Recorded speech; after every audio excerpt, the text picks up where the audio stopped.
Nothing changes in our life until we change. That's the end of the story. And a lot of people think they can stay the same person and that their life will change, and it doesn't work that way. So I started looking closely at our personality, how we think, how we act, how we feel.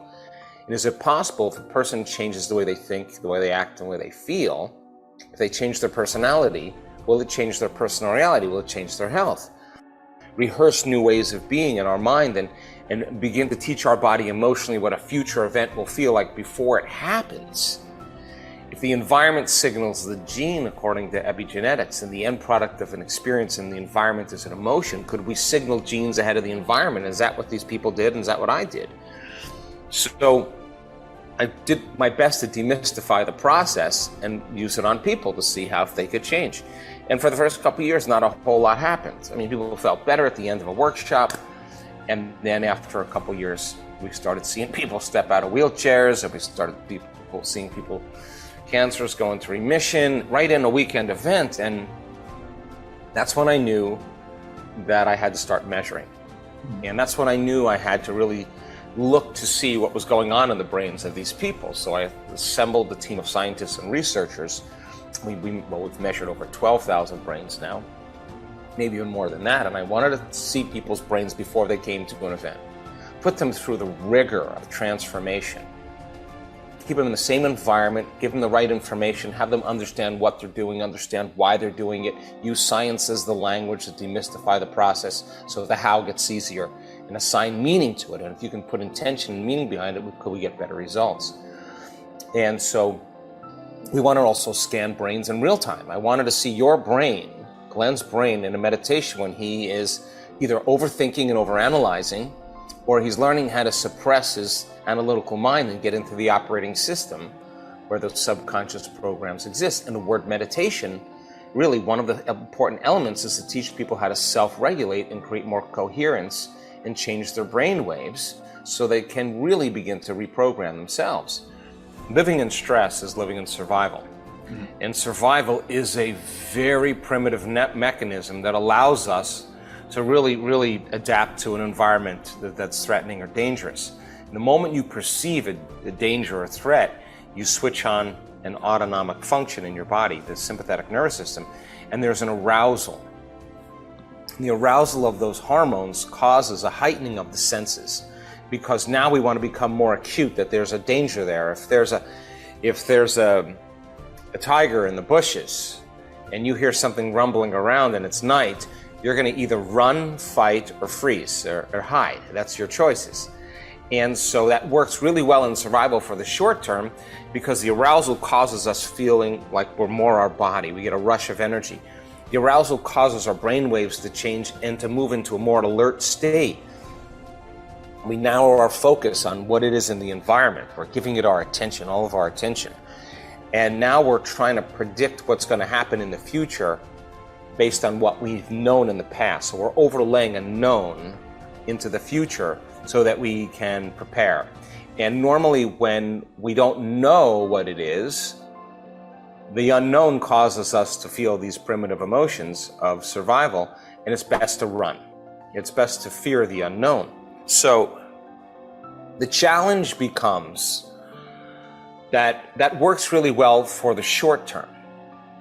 But when you switch on this system and you're mobilizing enormous amounts of the body's energy and resources for some threat in your outer world, there's no energy in your inner world for growth and repair. There's no energy for long-term building projects. And we start tapping the body's vital resources, and that's what creates mental health or physical health or spiritual disease, right? So because no organism can live in that emergency state for that extended period of time. It's like there's a hurricane coming through Australia, you're not going to be thinking about remodeling your kitchen at that time. It's not a time for long-term projects, right? So now when we're in stress and we're in survival, the self is the most important. You don't trust, it's not a time to love, it's not a time to learn, it's not a time to communicate, it's not a time to be vulnerable, it's not a time to open your heart, it's not the time to sit down and close your eyes and go within. You would be eaten. The survival gene is switched on, and people spend 70% of their time living in this state. So then in that state where the arousal takes place, the brain moves into a heightened brainwave pattern called beta brainwave pattern. Now, as I said, that's like driving your sports car in first gear on the freeway. It's the jump start, but you can't do it for a long period of time because in stress is signaled by the loss of control, not being able to predict the next moment, the unknown, or the perception that something's going to get worse. And when you're in that state, you start trying to control and predict everything in your life, and you shift your attention from one person to another problem, to another thing, to another place, to another object, to a group of situations. And every one of those elements has a neurological network in the brain. So the arousal causes the brain, like a lightning storm in the clouds, to start firing out of order. It starts firing incoherently. And when the brain is incoherent, we're incoherent. When the brain isn't working right, we're not working right. So then now the person is aroused in that state. It's never occurred to them that they could change that. In fact, they're telling you, I am this way because of my boss, because of my ex, because of my past, because of the news, because of the global situation, whatever it is. And what they're really saying is, I'm using something in my outer environment to validate or justify why I feel this way. So then that means then they're also going to be dependent on something in their outer environment to make them feel better. Whether it's a drug or a treatment or whatever it is, complaining, whatever it is that makes them feel better. And the moment they notice that they've done something and they've used something outside of them to make that feeling go away, they'll pay attention to what it was, and every time they feel that feeling, they'll become dependent on it. So now they're more dependent on their environment. So then the subconscious program is, when things are good, you feel good. But when things are bad, you feel bad. So you're completely victim to your environment, and the environment is actually controlling the way you feel and think. Now, anything that controls the way you feel and think, you're victim too. So I say, Glenn, why are you in such a bad mood? I'm in a bad mood because of this person, this circumstance, this situation in my life. What you're really saying is, something in my outer environment is literally controlling my feelings, my emotions, and my thoughts. So then it turns out that when the person is in that state and they're in that aroused state, their heart is beating because the sympathetic nervous system switched on, but they're not running. They're not fighting, they're not hiding, they're stepping on the gas pedal and they're stepping on the brake. And the heart starts beating very incoherently. And incoherent waves in the brain and incoherent waves in the heart diminish energy. So energy goes out of the brain, energy goes out of the heart, we stop thinking clearly, we stop rationalizing very well, we can't plan for the future. We're uninspired. In our heart, we don't trust, we can't feel gratitude, we can't feel appreciation, we can't feel love. It's not a time to feel any of those things. So then that's the beginning of disease, right? So the person starts thinking about their problems and they turn on that stress response just by thought alone. And if the hormones of stress push the genetic buttons that create disease, then your thoughts are going to make you sick. And the question is, if your thoughts can make you sick, is it possible that your thoughts can make you well? And by the same means, if you're using every person, every circumstance in your life to reaffirm that dependency on that rush of emotions, then you become addicted to the life you don't even like. And that's why change is so hard, because you'd rather suffer and be in pain than take a chance in the unknown, because the unknown, you can't predict it. So people cling to the familiar and cling to the known, and so they become dependent on the environment. So what we found out was, is there a way to make the brain more coherent? Is there a formula that we can teach people? Instead of narrowing their focus on the material world, narrowing their focus on everything known, what if they broaden their focus and they put it on nothing, on space? If they broaden their focus and they open their awareness in this way, what happens to the brain? And we found the brain gets really organized. What if they traded fear for an elevated emotion, and we taught them how to start working with their body? Now here's the answer to your question.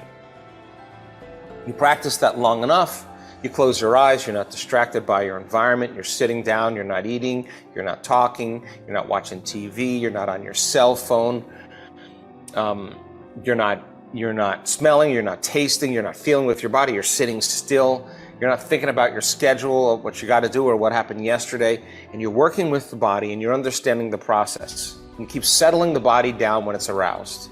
You keep watching your body wanting to get up and do something, you keep bringing it back, and you're training your body to a new mind. It turns out if you keep practicing this, the body finally surrenders to a new mind, and there's a liberation of energy, and the person releases a little of that anger. They release a little bit of that fear, and the body can relax more into the present moment, and energy moves into the heart. We've measured this so many times. But once energy makes it to the heart informs the brain.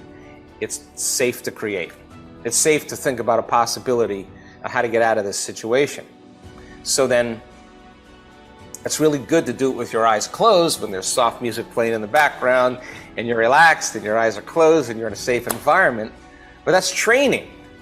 Because when it matters the most is when it's the hardest to do. And I don't like that answer at all, but it's the absolute truth. I mean, when you're the most frustrated, when you're the most impatient, when you're the most agitated, when you're the most in the most amount of pain, is it possible then to dial down those survival emotions and practice getting back in your heart, to shorten the refractory period of your emotional reactions?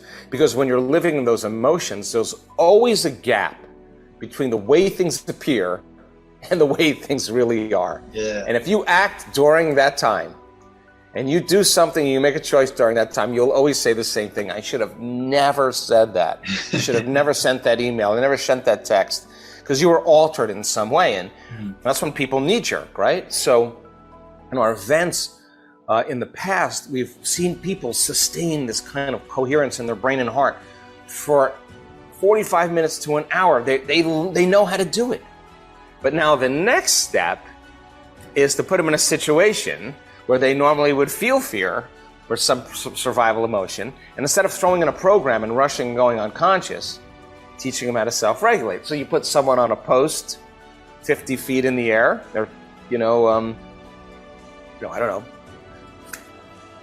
25 meters up there, and you get somebody, or 20 meters up there, you get somebody standing on that post, and they're wearing a heart rate monitor, and it's not whether they succeed or fail, it's whether they can practice slowing that state down. And if they can do it there, they'll do it really well in their life. So then when everybody else is in fear, you seem to be calm and present.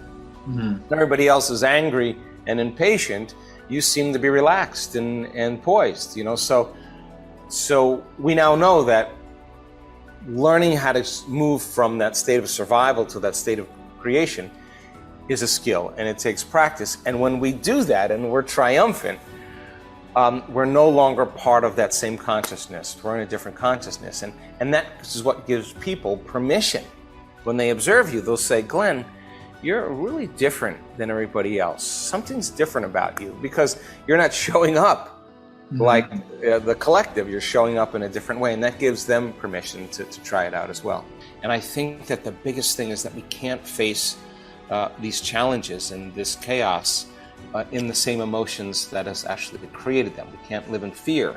We can't be hostile. We can't be prejudiced. We can't be segregated. We can't be impatient. We can't demonstrate. That's all the stuff that's unraveling right now, and we have to really demonstrate order, coherence, and give people the permission, in a sense, on some level, to do the same. So I'm a work in progress, and for me, if I'm alive the next day, I got another chance at life, and I always ask myself, just really the same questions in the beginning of the day. Who do I want to be? And who do I not want to be? And if I could sit down and remind myself how I'm not going to think, how I'm not going to act, how I'm not going to speak, how I'm not going to feel, and become so conscious of those unconscious states of mind and body that I would not fall prey to them the entire day, that's a victory. And that's going from to a greater level of understanding about myself. And if I said to myself, who do I want to be when I open my eyes? And how do I want to live this day? What thoughts do I want to fire and wire in my brain? And I start firing and wiring them with intention and attention, I'm going to put new hardware in my brain. And if I keep doing it enough times, the hardware is going to be a software program, and that's going to be the new voice in my head that says, Joe, you can do it, or be patient, or be kind, or whatever. If I said, how do I want to be in my staff meetings, on my Zoom calls? How do I want to be with my children? How do I want to be with my friends? How do I want to be when I'm alone, when I'm in traffic, when I'm rushing? How is there another way to be? It turns out if you can close your eyes and rehearse mentally how you're going to be in that day, if you're truly present, the brain doesn't know the difference between what's going on in your outer world and what you're imagining. The brain is literally having the experience, and experience enriches circuitry in the brain. So you're installing hardware. Keep rehearsing it. The hardware becomes a software program, and who knows, you just may start acting that way automatically. That's the name of the game, and you become familiar with it. And if you said, God, what is my weak point? What is my weak emotion? Where do I default to in my life? Do I get impatient? Do I get angry? Do I get disrespectful? Okay, if I could today teach my body emotionally how I want to feel, and I got to remember this feeling, and I got to keep my attention on it, I got to keep it alive with my awareness, and feel the feelings of my future before it happens, and if I can maintain this modified state of mind and body my entire day, independent of any condition in my environment, any drive, any need, any emotion, any habit in my body, and independent of time, I can sustain it. There should be something weird or something unusual or something new to show up in my life. And then at the end of my day, I could say in my imperfectly perfect self, how'd you do? How'd you do today? You know, how did you do? Where did you fall from grace? Where did you lose it? How could you do it better tomorrow? And if you could come up with an answer, what would love do? What would greatness look like? Remind yourself that. I think that would demystify the process of really falling in love with yourself and falling in love with life.